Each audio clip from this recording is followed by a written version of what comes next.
Welcome to Commending and Contending, a podcast of the Gospel Coalition Australia. I'm your host, Jonathan Holt. The Gospel Coalition Australia exists to encourage and assist Australian Christians to remain convinced of the truth and power of the gospel, to commend and contend for the gospel in our lives and our ministries, and to foster connections between individuals, churches, and other ministries so that we can most effectively advance the gospel in Australia. Joining me today is TGCA Council Member Rory Shiner. G'day, Rory. Welcome to the show. Hey, Jonathan. Good to be here. And now, Rory, for those who haven't had the joy of meeting you, just tell us a little bit about yourself. So you're speaking to me from Western Australia, where I'm here in Perth, and Perth is nearly my hometown. My actual hometown is Albany, which is about 400 k's south of Perth, pronounced Albany, not Albany. So that's an important distinction. And that's where I was brought up till I was 10 or so. We went to Papua New Guinea after that. My parents are both still with us, great Christian people, and part of their service to Jesus was going to Papua New Guinea, not as frontline missionaries, but running a hostel in a town called Wewak. So I did a bit of growing up there. Back to Perth. I'm an arts graduate, and so I'm one of the rare people in ministry who took a pay rise, from where I would have otherwise been, handing out fries at McDonald's. Absolute success story. Well done, Rory. Now, how has God been encouraging you recently? Well, one of the many encouragements that I have received from God recently, I think, has been through at our church in a little bit of a staff restructure. I ended up on the being responsible for missions. So I'm the senior pastor, but one of the responsibilities I've taken on is mission, and by that we mean both global mission, supporting global mission, but also local mission, our evangelism.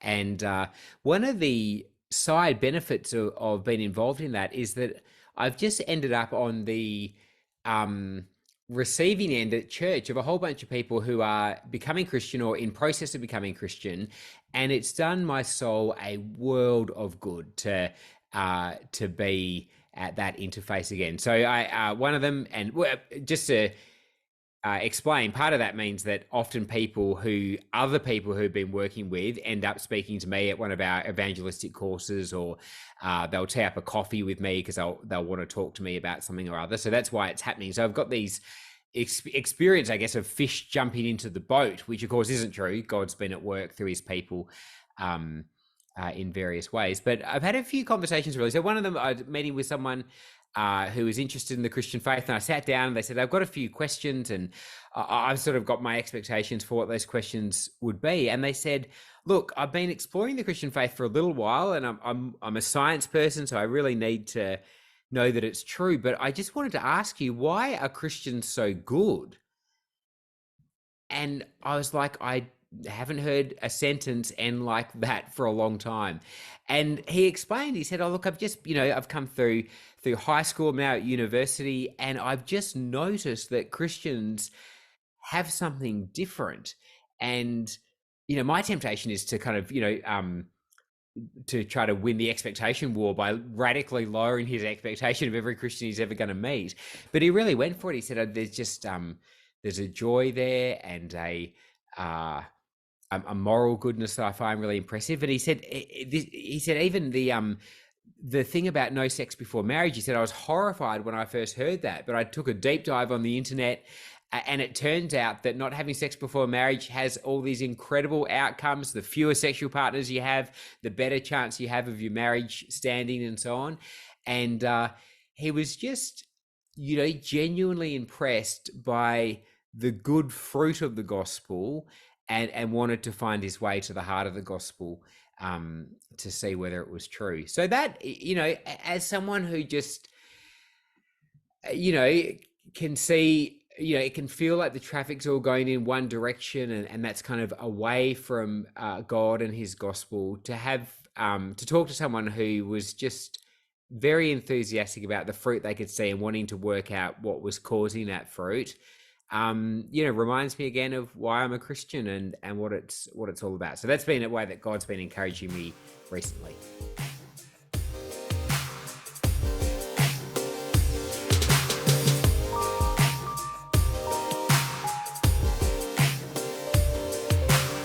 How is it that you think we can be commending the gospel in our lives and our ministries? Yeah, I reckon what I want to say is we want to be commending the gospel in our lives and ministries, particularly by not allowing the cultural narrative of decline to infiltrate the way we think about the gospel and the kingdom of Jesus. What I mean by that is this: there is a big literature out there, a kind of decline in the West literature, and I think I've been complicit in that sometimes in my own small way of noticing, which we all notice. We can see it in the census, the Australian census, and so on. We've fallen below 50% for the first time in the history of modern Australia, and so on. There's a story to tell there about the relationship of Australia to the Christian gospel. But the risk is that that story is often told by cultural elites, by a particular sensibility, often in the inner cities of our cities and around journalism and academia and so on. And the risk is that we think, oh, wow, we've, to use horrible language, we've got a bad product, that we're out there with this thing that dominant cultural voices say is like a bad thing or a retrograde thing or a thing we need to grow out of and so on. And the truth is that it's a great thing. It's a great thing that God has reached out to us with compassion in Jesus, that he's forgiven our sins, that he's bringing about a new creation, that he's started his kingdom now. That's the greatest news there is. And the average person in Australia, I think we should assume, is interested until proven otherwise. That they are, and we do also know that's true from statistics, from the McCrindle report and a bunch of other places. The average person in Australia is impressed by the Christians that they know and would lean into the Christian faith in some form, receive an invitation to church, read a book, listen to a podcast if they were asked to. And so I think one of the ways we can continue to commend the gospel is to ourselves to remember that God is doing the greatest thing in bringing peace with him through Jesus Christ. And the average person in Australia probably is open to hearing that and probably is impressed with the Christians that they already know. It does seem to me like your own role at church, being involved particularly in that missions area, has given you some of that firsthand contact to see that you don't need to be all that discouraged by that wider message. Have there been examples of that for you particularly, where you've extended an invitation or you've had that conversation and found the person just to be more open than you expected?